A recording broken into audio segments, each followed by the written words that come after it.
Inantok at nakatulog daw yung driver ng Solid North Bus dahil sa maintenance na gamot para sa high blood. Hindi common na side effect ang pagkaantok sa mga karaniwang gamot na binibigay namin for hypertension.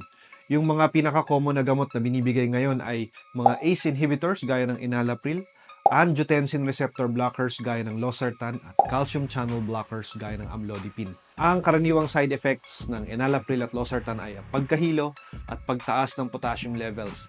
Nakikita din sa enalapril ang pagkakaroon ng dry cough. Common naman sa amlodipine ang pamumula o flushing ng muka, pagsakit ng ulo at pamamanas ng paa. Rarely ay pwede magkaroon ng allergic reaction sa mga gamot na ito na ang senyales ay pangangati, hirap sa paghinga o pagkakaroon ng rashes. Meron din namang mga gamot sa high blood na ang side effect ay pagkaantok o drowsiness. Pero usual suspects dito ay mga central alpha receptor agonists gaya ng methyldopa at clonidine na parehong may direct effect sa central nervous system. Kaso, ang methyldopa usually ginagamit lamang sa mga buntis at ang clonidine naman ay bihirang gamitin as maintenance unless hindi nakokontrol ng 2 o 3 gamot ang high blood pressure.